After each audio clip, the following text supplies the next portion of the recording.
Hi and welcome to Leitrim Daily. My name is Breffney Early and you are listening to the sports preview show here on the podcast. It's episode 162 and we have an action-packed half hour or so for you today. We'll be chatting to Dean Clancy ahead of his Irish bow in boxing next week in Bulgaria, in Sofia. He'll be talking to us about his hopes for 2020, including the potential for being on that flight to Tokyo in the Olympics later in the year. Hugh Donnelly will be telling us all about how his first few months as the manager of Leitrim Ladies is going and the positive steps that they've taken over the last few months and before his time to be in a position to really compete this year in Division 4 and in the Intermediate Championship for ladies football, while Brian McDonald will be telling us all about their table-topping win over Carbery last week for Manor Rangers and their Connacht Cup hopes, which take centre stage this weekend on Sunday afternoon against Renmore of Galway. We'll be talking to all three of those gentlemen later on in the programme. First, I want to remind you about the Operation Transformation Walks taking place tomorrow morning in and around the county. There's one in Ballinamore, one in Manor Hamilton and one in Carrick-on-Shannon. They all start around 11 a.m. with the registration open from around 10:30 just before the events take place. All welcome.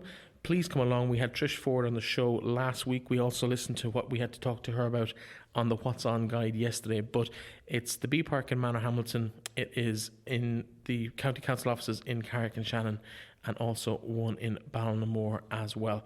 Local information will tell you all about that, but you can check it out on our website or on leitrimsports.ie in terms of the local sports partnership. There is also a walk in Dromahair, which is not quite the Operation Transformation Walk, but it's the exact same idea, just to get out and active, and that's from the new facility there in Dromahair on Sunday afternoon at 1 p.m. So it's going to be a good social event and a good, nice opportunity to get out and get active over the weekend. There are some games going on as well in Gaelic games. Only one real fixture of note this weekend, and that is tomorrow at 12 noon in Mohill, the last game in the Philly McGuinness Under-20 Cup, and it's quite fittingly being played in Philly McGuinness Park in Mohill. Leitrim take on Sligo after what is probably fair to say has been a very disappointing campaign. A heavy defeat last week to Longford.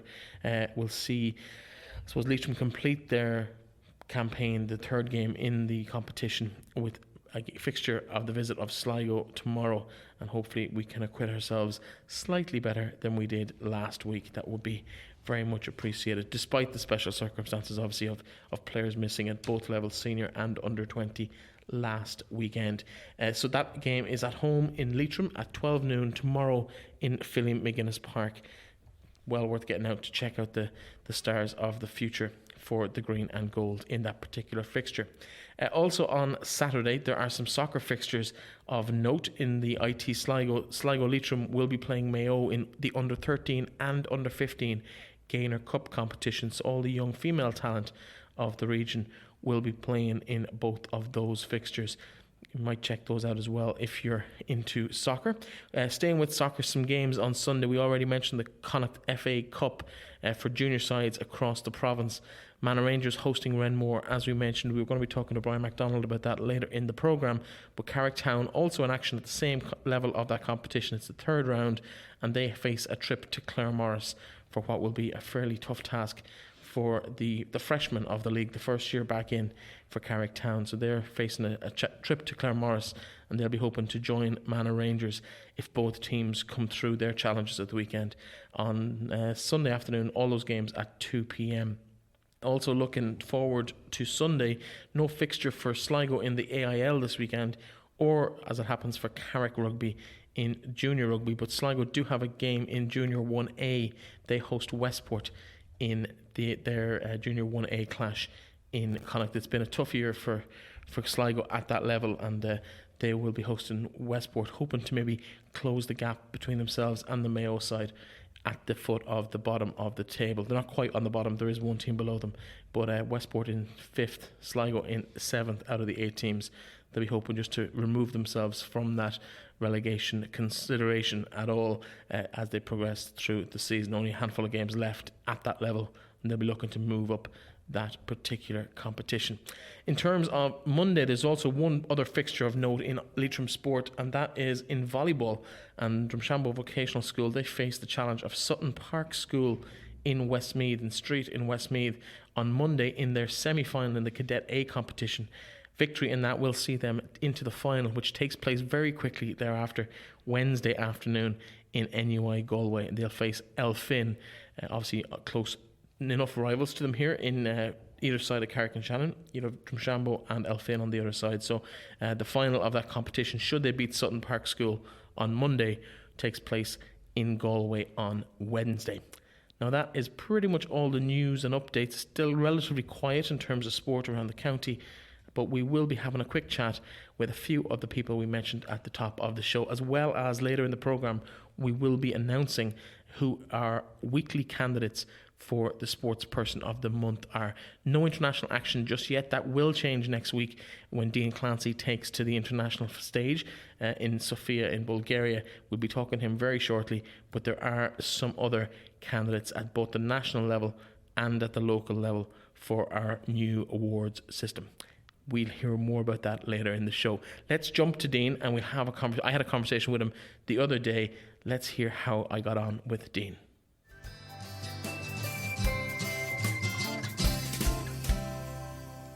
Now, before Christmas, we caught up with Dean Clancy, who was preparing for the National Elite Championships. He went on to win those boxing competition late in last year. Dean, welcome back to the programme. Cheers. How's things? Thanks for having me back now. No problem at all. Listen, when we spoke to you last, it was just ahead of the Elite Championships. You went on to win that. Congratulations.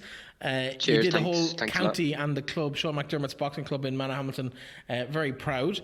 And it's been a busy Christmas period for you as well. You're back in action. You're getting ready for your next international foray. Tell us about how life has been since we were talking to you last. Yeah, life has been great now since I last spoke to you. I hasn't really had a break. Like, I've been training ever since I won the Elite Championships back there, and was it mid-November, I'd say. I was back up in Dublin full time now in the Sports Institute training with the current Olympic team. So I was training over Christmas as well now, because I'm going to Stranja. It's a tournament in Bulgaria, Sofia, which is probably the biggest, one of the biggest multi-nations in the world for amateurs boxing. All the top countries in Europe will enter, including not only Europe, including USA, Kazakhstan, Uzbekistan, and all them countries. So should be good. So this is an opportunity really for you to showcase what you're all about before the Olympic qualifiers later this year. Yeah, definitely. This tournament now will be a selection process dictating who's going to get picked for these tournaments in London and Paris. So it's like it's a pre-Olympic tournament qualifier. I suppose for people who might not be familiar with the structures of boxing, let's explain how it really works. Normally what happens is the Irish champion is in the green singlet, and he goes and represents Ireland at all these international competitions.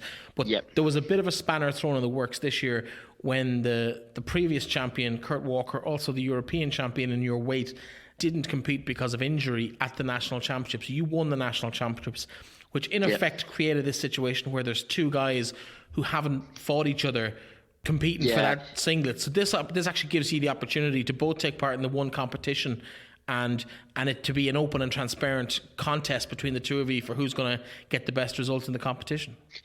Yeah, it's a great opportunity, so I'm going to grab it with both hands, and show just to go out and perform, really. Show who, we both have the opportunity to get picked for this tournament, so it's great now that we get a box off. So it's not just me in the same situation. So in terms of the actual day-to-day work that you're doing, can you explain to us maybe what it looks like for a day up in the Sports Institute? Basically, our day starts off. We get up around 7:30, weigh in the hotel rooms at 8. Get our breakfast in the Carlton Hotel, so it's great. We're all staying up here. Anyone who's not living in Dublin, basically, they put us up in a hotel for free of charge, so that's great. Training starts at 10 every day, Tuesday to Fridays. There's a pre warm up, or it's pre-mobility work. It's basically to warm up the body and prevent injuries before every session, 15 minutes before every session. And each week kind of switches between sparring, bag and pads, track sessions, and strength and conditioning. So Now, in my head, I have visions of Rocky in a refrigerator punching big slabs of meat, or $1 Million Baby, where Hilary Swank is doing stuff in a back gym of where she's just literally given a bag to play with her by herself. It's a little bit different. Far from a back gym. These the place where I'm training now is magnificent. Like, it's an unreal gym. It is a state-of-the-art equipment, like, and the strength conditioning area is unreal too. Like, it's an indoor track. I've had the pleasure of a tour actually from the director of the institute there, Liam Harbison. It's a good friend of mine, and he showed me around a few years ago, and like the area is maybe 5 or 6 rings right beside each other where you can actually train in a proper environment. It's just phenomenal. It's massive. It's unreal. It's great to be up there, like. So in terms of local boxers, obviously, who else is maybe in the frame that we might be aware of? Like, is Derval Rooney involved at the moment? No, she's not up here now at the moment. Hopefully she'll be up here in the next few months, or maybe next year. She's to win the elite championships, so hopefully no. Absolutely. So Dean, what's the plan going into the championships, which start next Monday in Sofia in Bulgaria?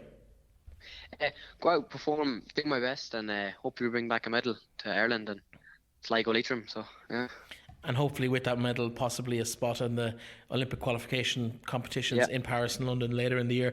Listen, thank you so much for taking the time to chat to us. I know it's a full-time schedule you have there in the Institute of Sport, and really appreciate you taking the time to have a chat with us. The very best luck in Bulgaria. I'm sure we'll be following your progress. Thanks a lot for that now. Cheers.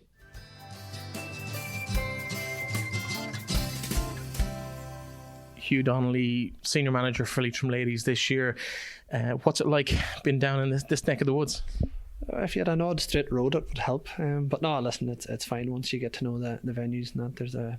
That's grand. Listen, as I say, the clubs and the county board and everybody's been mucking in, so it's made an easy start for me as my role as manager. In terms of the county board, it's been a struggle for the ladies football over the last couple of years just to field a team. In fact, 2 seasons ago, it didn't happen at senior level in the county. What made you apply for this role? Because it wasn't the most attractive job when it was advertised late last year. Well, firstly, I suppose whatever's happened prior to my arrival is it's water under the bridge as far as I'm concerned. It's we're moving on from that. In relation to your latter part of the question, I suppose it's a bit of a challenge. And I'm well aware, I've kept a close eye on ladies football throughout Ireland anyway, but I'm well aware of the potential that's in Leitrim. And it's a case of just maybe putting structures in place and showing the gears that I suppose putting down proper facilities and training methods and things like that, so that there's buy-in from the girls. So we got that, and we are where we are. It's to date, it's been absolutely brilliant. The girls have bought into it, and as I said, the clubs and the county board, and we've had massive support. So listen, it's all going as well as we could. You talked about buy-in from the clubs, and just looking around some of the faces at training today, there's former All-Stars coming back out of retirement, there's young girls coming through out of maybe under 16 and minor teams. You really seem to have caught the imagination of this group of players. Well, as far as I'm concerned, if we're going to progress as a county, we're going to need all hands on deck, and that includes the younger generation right through to some of the older generation. They all have their part to play. They all bring their own bit of uniqueness to training, and it's my job as a manager to try and put all the pieces of the jigsaw together. And that's a great headache to have for me. So we're carrying about 41, I think, at the minute, and it's going to take every one of them to get through the league. And the girls are working hard. There's competition for places, and to date, I can't fault them. It's made my introduction into Leitrim fairly handy, you know. In terms of having 41, I think someone said there's been no fewer than 38 at every single training session you've had this year. How do you keep that size of a panel interested as the year progresses? Look, I have Joe Cox with me as a team trainer. I do a lot of the training myself as well, so we tend to split a lot of the stuff up and take a look at players and different games and different scenarios. So they all get there, and I suppose with the challenge games, we've we've had 3 challenge games to date, and we've an average of playing maybe 40-45 minutes a side, so we get lots of girls get lots of football, and there's lots of football being played, and they get their opportunity. So it's been fairly seamless, and as I said, the girls know there's competition there, so they have to step up and step in and do their job, and because they know realistically that there's probably somebody else ready to come in their place, and that's the beauty about carrying such a large panel. We've probably a minimum of 2 for every position, so the competition is there, and maybe has what happened in previous years. The competition wasn't there, I'm not sure, but look, as I said, it's made my job fairly easy to date, and as I said, their commitment. There's girls travelling, there's girls making sacrifices, and that's what it's about, and I think they realise that there is potential here for a successful year, and that's what we're trying to achieve. You mentioned success, and I suppose no team in Leitrim in recent years, probably in the last 10 years, has had the resources made available to it in terms of facilities, in terms of the quality of coaching staff that you've brought in, number of players. What would success look like in 2020 for Leitrim? What would be the targets that you've set for this group of players? I know it's probably a known cliche, but we are literally not looking any further than Derry, and that's just the mindset of that we have to install. We take one game at a time. It's about our performance. We have to look after ourselves. We have to put into practice what we've been doing at training, and it's about getting the performance together. If all 20 or 22 players on the day perform, then the result will take care of itself. And I know it's a little cliche, but that's exactly what we're doing. It's one game at a time. It's one session at a time. It's trying to progress as an individual and collectively as a group and as a county. What's your own intention for the year ahead, though, in terms of your commitment? Is this a 1 year, let's get in and have success, or is it you're here for a couple of years and see maybe push on to bigger and better things in terms of what's possible? Look, listen, as far as I'm concerned, I'm here to do his job as long as I'm needed. What we're trying to do, and as I said, with the backing of the county board, is put in a small bit of stability and reassurance that the structures are in place and there's a longer term goal. This isn't for me, certainly. It's not a short term project. It's the bigger picture. As I say, the structures have to be put in place, even from the underage coming through, so they have now an idea of what's involved in senior inter-county football. And as I said, going back to the girls, they're out doing their fundraising, they're out working, they're all doing their bits and pieces, and as I said, it's going to take a collective effort to get across the line, and that's our prerogative this year. And for me as manager, it literally is about one game at a time and one session at a time, and getting the most out of the girls, and as I say, I only have access to them 3 hours a week or whatever the case may be, so it's up to us to get the most out of the sessions. Well, listen, the very best of luck in 2 weeks in your game against Derry. No bother, thank you very much.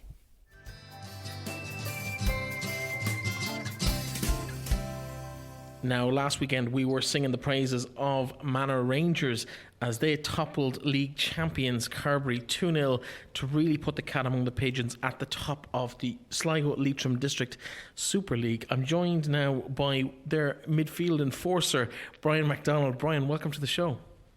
Well, how are you, Breffney? It's good to be here now. I'm great, and yourself? You must be on cloud 9 after the weekend. Yeah, it was brilliant because every year you target Carbery as your your biggest challenge, and we were close a couple of other years. We lost 1-0 against them there a year or two ago. I actually missed a penalty that day, and we hit the post, and I thought that was going to be as good as a chance to beat them. And then last year in the cup final, we brought them to extra time, and they pulled away from us, and I was just there thinking we're never going to get across the line against them. But we have a good group of lads, and we're training away well, and we trained well over the Christmas period, and it's good to get the results. It's good to see things come together. It's nice to really see the league open up at least, and even if it's still they progress to win the final or to win it out, it's still nice to have that crack and to keep the season prolonged. Manor have never won this before, and how much is that weighing on your mind as a group of players that it is a step further than any Manor Rangers team has ever gone in the past? Well, I don't think about it too much, to be honest. I try to take every game as it comes. I suppose I'm kind of getting on a bit now in age, and I'm around a while, so don't really think about it too much. It's just good to get out there. I always say to the lads, let's go out there, let's be competitive. And to be competitive, we work hard. Anybody can have a bad day footballing wise, but as long as we're out there working hard for each other and trying to be competitive, we'll always be thereabouts. But Yeah, like to me, Carberry are still hot favourites for it. Like, we still have to play them again, and we need to probably beat them again, and we still have to play Cartron twice and probably beat them twice as well. So it's still a huge task, but it gives us an opportunity. We still have an opportunity to push it on and go for it anyway.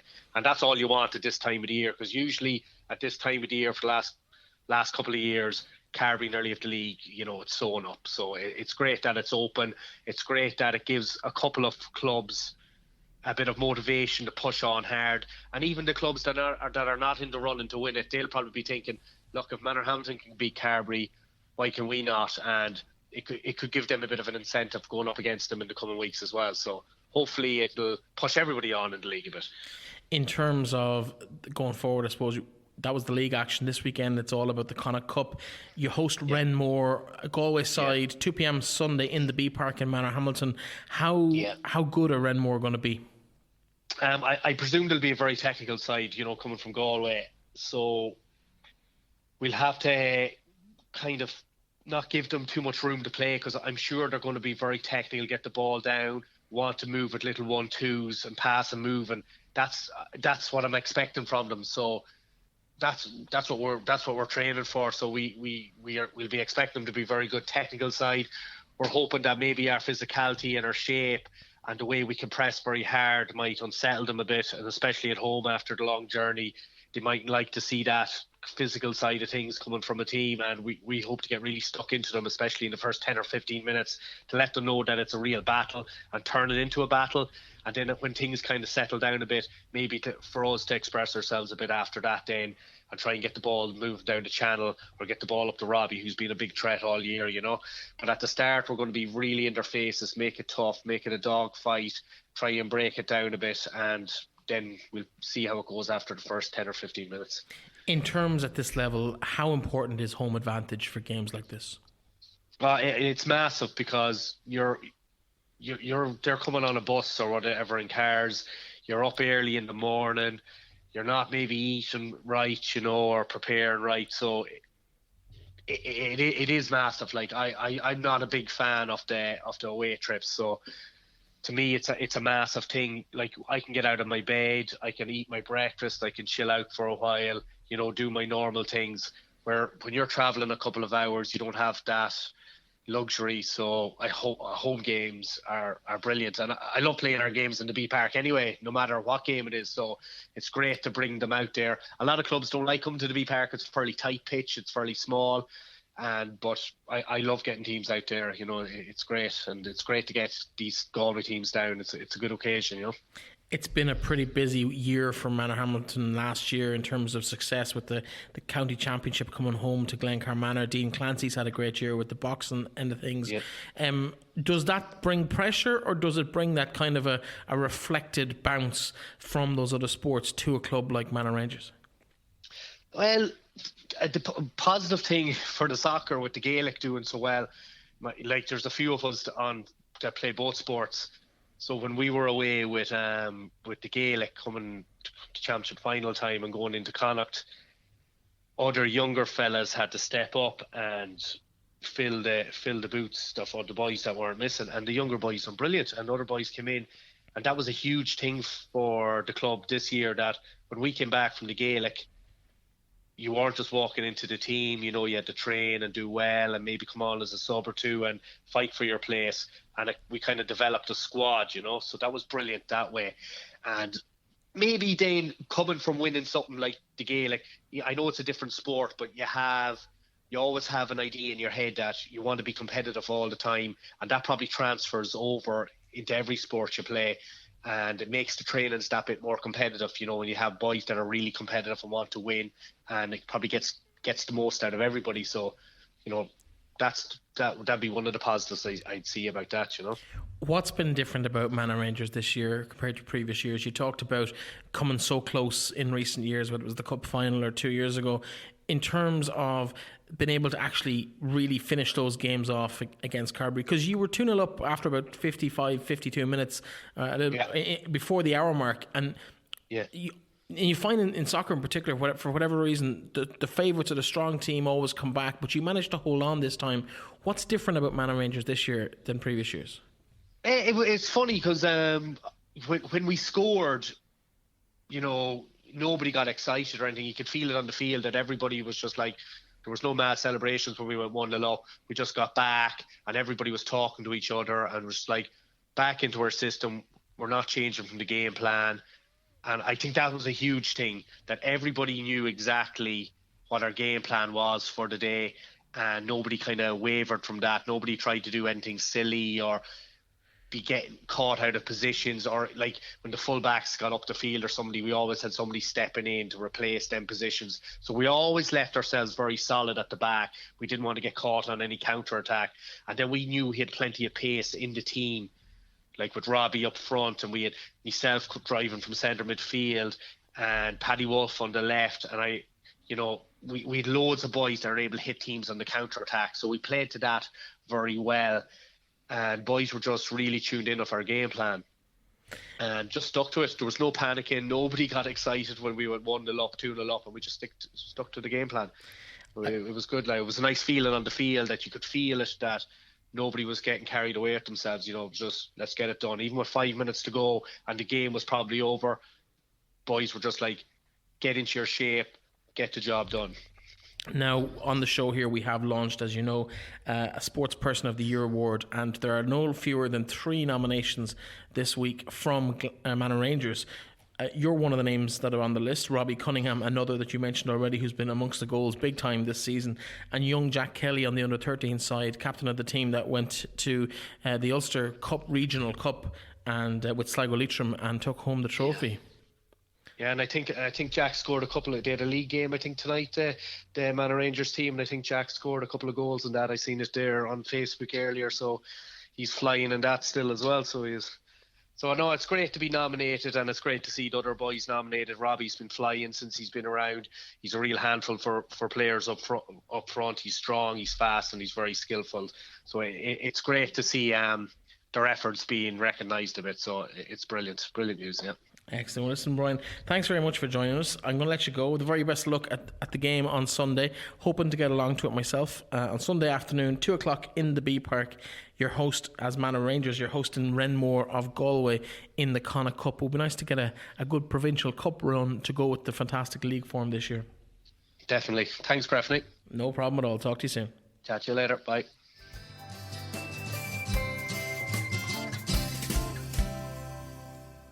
Now, as we mentioned, we did launch a Sports Person of the Month award here on the channel. And each week, as the month progresses, we will be adding more names to our nomination list. We started last week, and we have 6 more names to go on that list who will be in the frame at the end of the month. There will be a public vote. Details are all on our website. If you want to click on the awards section of leitrimdaily.com, you'll find out all the information about when the voting opens, when it closes. It's only going to be open for a short, maybe 2 or 3 day window at the start of February, once January has completed. Obviously, that's when February happens. And we will be adding 3 more names to both the national and the local section of the competition this particular week. And in the national section, we've taken 3 athletes who have done exceptionally well this week in terms of success at a national level, and the first 2 up are kind of linked. We've nominated them separately, but they are linked. And the first one is Jack Kelly of Manor Rangers, and he was captain of the Sligo Leitrim under-13 side that won the Ulster regional competition at under-13 level in soccer. He has just recently signed for Sligo Rovers, and will be signing for them as the 2020 season starts at under-13 level. So congratulations to Jack on that, but also captain of that side last week, and he is nominated as one of this week's National Sports Person of the Month nominees, while Peter Moran of Carricktown, also on that team, amongst the goals in that victory the other day against Cavan Monaghan, 3-2 victory in the end over last weekend. And Peter Moran of Carricktown is also nominated, joins that list at national level. And the final one, a female, thankfully, a couple of extra ladies to bring to the equation. That's Alana McGuinness of Carrick Athletic Club, but from Mohill. And she had a fabulous result at the Indoor National League last week in athletics, finishing with the 5th fastest time of all of the girls in her event at senior level. That's the 60 metres indoors. Fantastic time. Her second best time ever. Not quite a PB, but very, very close, but really in the shape of things and in the frame going forward in those sprint categories at national level. So obviously she also won the Underage Athlete of the Year award at the Leitrim Sports Awards last year, so no stranger to this kind of recognition, and Alana will join that list as well. At local level, we are staying with soccer. Unfortunately, not a whole pile to talk about in Gaelic games at the moment, but 3 soccer nominations from last weekend. The first one up is Brian McDonald, a playmaker with Manor Rangers, and their fantastic top of the table victory over Carbery last week has really propelled them back into the title hunt in the Sligo Leitrim Super League race for 2019-2020 season. They were hoping to stay in touch by not losing to Carbery, but they actually came out and scored 2 fantastic second half goals. One of them set up by Brian McDonald. Actually, in fact, both of them indirectly set up by Brian McDonald. He had an assist for the first goal, and then he managed to put Robbie Cunningham through, and his deflected effort found the net for 2-0 early in the second half of that particular game. And both of those individuals are both nominated for the Sports Awards this month. Robbie Cunningham, top scorer across the entire Sligo Leitrim League so far this season. Not technically on the score sheet last week, but it was his effort that was deflected in for that insurance second goal in the Manor Rangers victory over Carbery last weekend. So both gentlemen, Brian McDonald and Robbie Cunningham, they're both on the list for the local Sportsperson of the Month award. The final person on the list this week, also from the sport of soccer, is Shane Byrne of Carricktown. 2 goals last week in that 4-3 victory, and they back to winning ways, and it's their first season in the league, and he joins his teammate Sean Hayden, who was nominated last week, to fill out this week's nominations. Don't forget, if someone you know, be it in your club or on your team or even in your family or your neighbourhood, has done something impressive from under 12s, under 13s, the whole way up to senior, whatever the sport it might happen to be, we want to hear about it. There is a nomination form on our website. Please get on there, nominate someone who you think deserves the recognition for their fantastic achievements, whether it's in the singlet or the jersey of Ireland, right down to whatever townland they might be representing. No matter how small you think it is, if they've done something spectacular, we want to know about it. We want to recognise their achievements. So that is, check out leitrimdaily.com. You'll click on awards, and there's a nomination form there to let us know all about that person who has done something spectacular.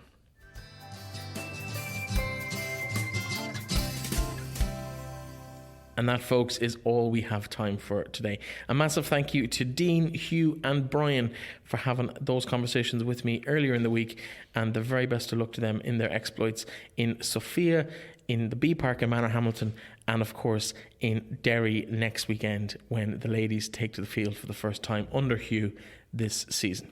We will be back on Monday with a roundup of all of the sports action of the weekend, and also tomorrow we'll be taking a look at the general election and everything that's involved in that with Pascal Mooney here on A Current Affair on Leitrim Daily.